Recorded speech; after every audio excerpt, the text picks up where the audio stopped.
இப்போ வேலை விஷயம் ட்ரை பண்ணுறீங்க, ஒரு ஜாப் ட்ரை பண்ணுறீங்க, உங்கள் கரியருக்காக ட்ரை பண்ணுறீங்க, ஏதோ ஒரு எஃபர்ட் போடுறீங்க.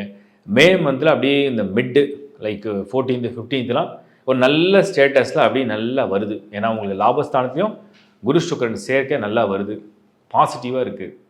ஒரு பாசிட்டிவான நேரத்தில் நீங்கள் என்ன வேணாலும் பொருளாதார ரீதியாக முயற்சி எடுத்துடலாம். அதுக்கு நான் உங்களுக்கு டிக் அடிச்சிடுறேன். புரியுதுங்களா? இப்போ அடுத்தது வந்து நான் வந்து இப்போ அந்த மைனஸ் சைடில் வந்துடுவோம். ஏன்னா அது என்ன பண்ண போகுதுன்னு நம்ம தெரிஞ்சுக்கணும். சனி வந்து எக்ஸாக்டாக 8th ஹவுஸில் இருந்து தடை தடை தடை, அது வந்து ஒரு குழப்பம், அது வந்து ஒரு இடையூறு, ஒரு போராட்டம், ஒரு இடையூறு. ஃபர்ஸ்ட் ஹவுஸில் கேது குழப்பம், ஒரு மன நிம்மதியற்ற ஒரு சூழல், இதெல்லாம் அந்த கேது கொடுக்குது.